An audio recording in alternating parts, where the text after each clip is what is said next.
ಅಶ್ವಿನಿ ಅಂತ. ನಾನು ಹುಲ್ಲಂಕಲ್ ಗ್ರಾಮದಲ್ಲಿ ವಾಸವಾಗಿದ್ದೇನೆ.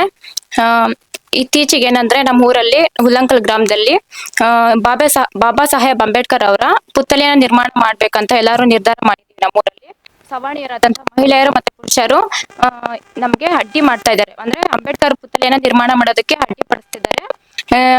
ನಾವ್ ಯಾವಾಗ ಈ ಅಂಬೇಡ್ಕರ್ ಪುತ್ಥಳಿಯನ್ನ ನಿರ್ಮಾಣ ಮಾಡ್ಬೇಕಂತ ನಿರ್ಧಾರ ಮಾಡಿದ್ವಿ, ಆವಾಗಿಂದ ನಮ್ಗೆ ಜಾಸ್ತಿ ಜಾಸ್ತಿ ಅಂದ್ರೆ ಜಾಸ್ತಿ ಅಡ್ಡಿ ಪಡಿಸ್ತಾ ಇದ್ದಾರೆ. ಮತ್ತೆ ಭೇದ ಭಾವ ಮಾಡುವಂತದ್ದು ಊರಲ್ಲಿ, ಯಾವುದೇ ಎಲ್ಲಾ ವಿಚಾರದಲ್ಲೂ ಭೇದ ಭಾವ ಮಾಡುವಂತದ್ದು.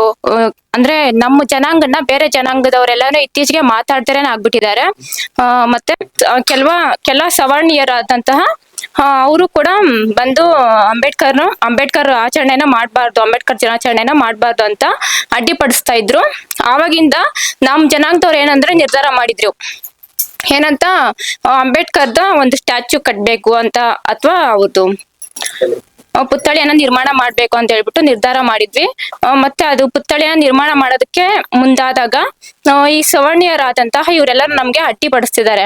ಮತ್ತೆ ಈ ಊರಲ್ಲಿ ಹಿಂದಿನ ಕಾಲದಲ್ಲಿ ಹೆಂಗೆ ಜಾತಿ ಪದ್ಧತಿಗಳೆಲ್ಲ ನಡೀತಾ ಇತ್ತು, ಅದು ಈ ಊರಲ್ಲಿ ಕಾಣ್ತಿದ್ದೀನಿ ನಾನು.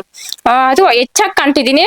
ಹೆಂಗಂದ್ರೆ ದೇವಸ್ಥಾನಗಳಲ್ಲಿ ಯಾವ್ದಕ್ಕೂ ಪ್ರವೇಶ ಇಲ್ಲ. ಅಂದ್ರೆ ಮೇಲ್ಜಾತಿ ದೇವಸ್ಥಾನಗಳಿದೆ ಅಲ್ವಾ, ಆ ದೇವಸ್ಥಾನಗಳಿಗೆ ಪ್ರವೇಶ ಕೊಡ್ತಾ ಇಲ್ಲ ನಮ್ಗೆ.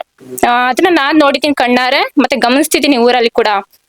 ಮತ್ತೆ ಎಲ್ಲ ಕಡೆಯಿಂದನೂ ಒಂದ್ ಮದ್ವೆಗಳಿಗೆ ಎಲ್ಲ ಕಡೆಯಿಂದನೂ ನಮ್ಗೆ ಭೇದ ಭಾವ ಮಾಡ್ತಿದ್ದಾರೆ. ನಮ್ ಜನಾಂಗಕ್ಕೆ ತುಂಬಾ ತೊಂದರೆ ಕೊಡ್ತಾ ಇದ್ದಾರೆ. ಹಾಗೆ ನಮ್ ಜನಾಂಗದ ಮೇಲೆ ಏನೋ ಬೇರೆ ತರ, ನಾವೇನೋ ಹಿಂದಿನ ಕಾಲದಲ್ಲಿ ಅಂಬೇಡ್ಕರ್ ಕಾಲದಲ್ಲಿ ಯಾವ ತರ ಭೇದ ಭಾವಗಳು ನಡೀತಾ ಇದ್ವು, ಅದನ್ನ ನಾನು ಈ ಊರಲ್ಲಿ ಕಾಣ್ತಾ ಇದ್ದೀನಿ, ಕಣ್ಣಾರೆ ಕಾಣ್ತಿದ್ದೀನಿ. ಅಸ್ಪೃಶ್ಯತೆ ಜಾಸ್ತಿ ಇದ್ದು ಕಾಣ್ತಾ ಇದೆ ಊರಲ್ಲಿ.